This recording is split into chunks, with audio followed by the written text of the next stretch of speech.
Hi, my name is Kelly McDonald, and we're here to go over morphology and syntax with regular past tense verbs and irregular past tense verbs using the cueing hierarchy and WH questions for prompting.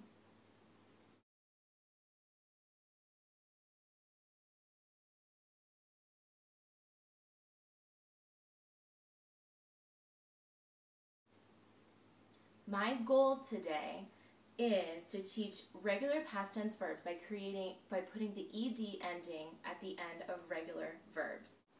Using the cueing hierarchy, we're going to go over a modal cue, a visual cue, and a verbal cue. Our modal cue is when we present the child with a picture, and we ask them to describe using one word what that child in the picture is doing. And we can say, for example, climb. So, from here, we're going to take the word climb. And from there, I'm going to teach the child that by adding ed to the end of this word, you get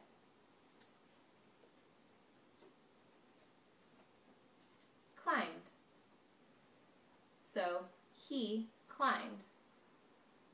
But for right now, we'll just use climbed.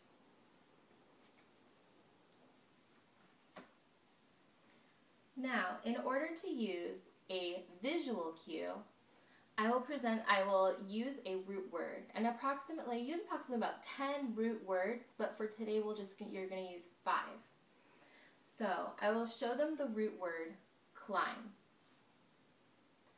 From there, I will have the child manipulate the pieces, and so it says climbed. Then showing them that from that they can get climbed. Now, using a verbal cue, I would use a closed procedure. So for example, if the child says, he climbed, or just climb, I would prompt them to say, he climb, or did he and then have him initiate using that ed past tense verb. So now we're going to go over to the irregular past tense verbs. Again, to teach the irregular past tense verbs, we will begin with our model by showing a picture and cueing the child to say, well, what is he doing by using one word? And for this one, we'll use drink. All right? Now, we're going to take this and we're going to put it in the past tense form. Drink. So from here, we'll go over our core words using our various pictures and have the child describe each of these using our core words.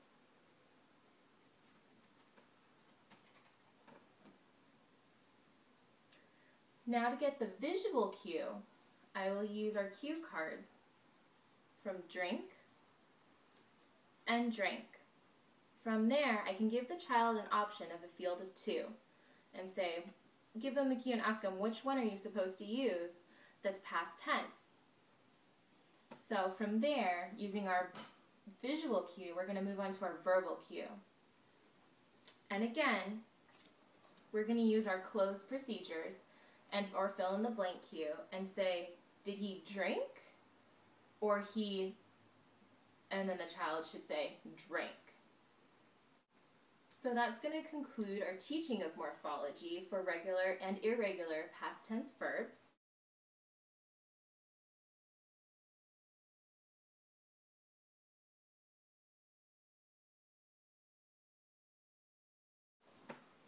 So now we're going to go over teaching of syntax with those regular and irregular past tense verbs. So first we're going to go over the regular past tense verbs. So in order to teach that, again, we are going to use our picture card. And from that, we're going to have the child create a sentence in describing this. So I would ask the child, what is he doing? And the child should respond with, he climbed.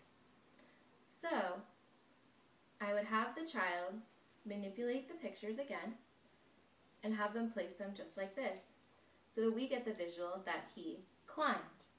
So this gives him the visual representation, and then he can manipulate the words to create that sentence.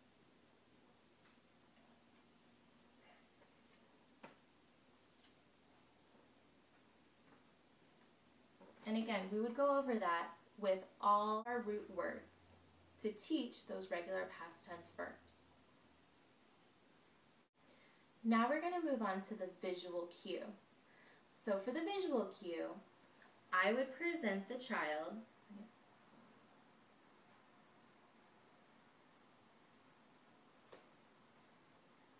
So now we're going to move on to the visual cue. First, I would present the child with a picture. Then I would ask the child to describe the picture. The answer I'm looking for is he climbed. If the child struggles with that, I will present them with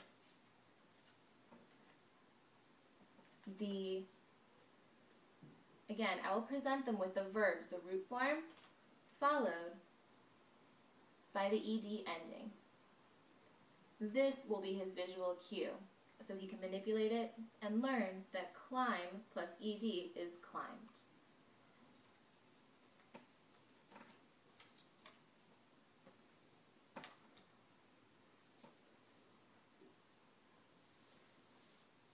So when we're teaching the verbal cue, again, just like the same as morphology, we're going to use those closed procedures. We're going to use a fill-in-the-blank cue. Again, we'll use our example of the boy climbing. So if he says, if the student tells me he climbed, I'll say, well, he didn't climb, and he would say climbed.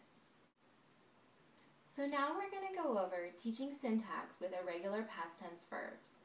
So for our model cue, I would present the child with a picture and ask them to describe it.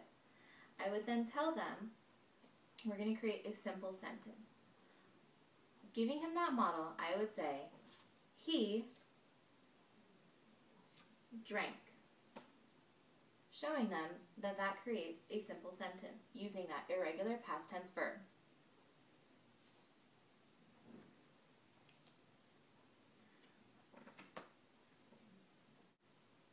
Moving on to a visual cue, I would use a sentence strip.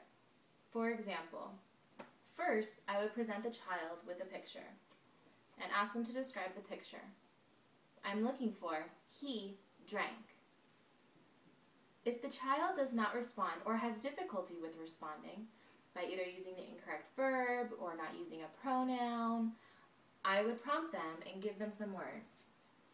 I would give them he and drank so that they could put the sentence together and then verbally say it.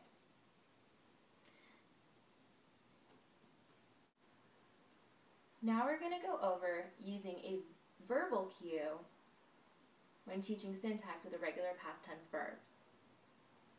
Again, as in morphology, we're going to use those closed procedures to help create independence and use of accurate syntax. So, when presenting a child with a picture, and he says, he drank, I'm going to say, he drank, or he, and then provide him with, and then cueing him to say, he drank. So that concludes teaching irregular and regular past tense verbs within syntax and morphology using the cueing hierarchy, going over a modal cue, a visual cue, followed by a verbal cue.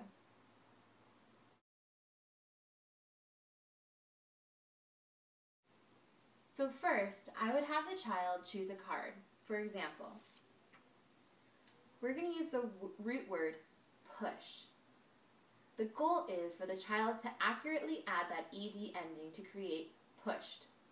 Now, if the child is having difficulty creating that regular past tense verb, You can always go back and use your sentence strip. For example, right here, we have our root word followed by our ed ending. You can always add that and have them manipulate that so they create the word pushed.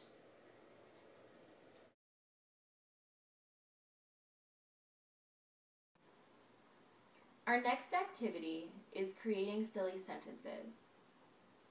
In all my time working with kids, I find the best therapy ends up in laughter. So by creating those silly sentences, I find that they will oftentimes work harder, and it's also more fun for them. So we're going to start with 3 piles. So first we have our pronouns.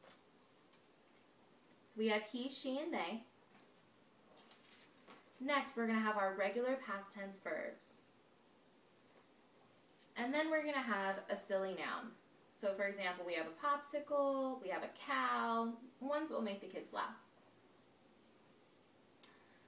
And so now, this is going to be teaching that syntax.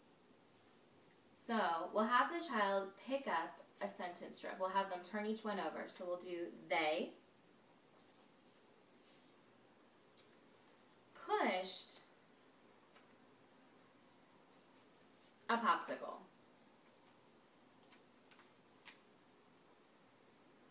So even though it's silly, it doesn't really make sense, it definitely has that right syntax.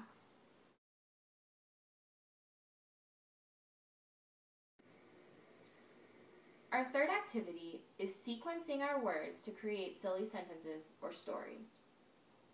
So for example, I put out 3 pronouns, 3 verbs, irregular past tense, and 3 nouns. Now, we're going to have the child create 3 small sentences using the words in front of them. All I'm looking for is that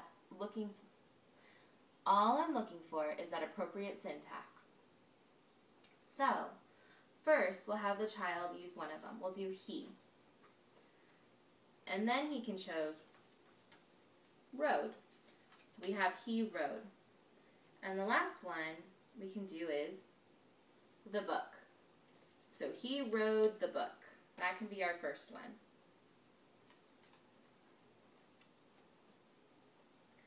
Next, he'll keep going until all of them are gone and we have 3 sentences. We can do they blew a tooth. And so that would be kind of silly also. Again, we're just looking at that structure. And our last one is she drank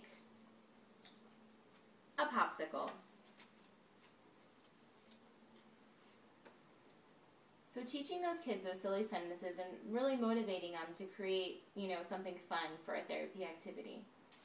And this way it's more complex where they have to find the words and create the sentences on their own.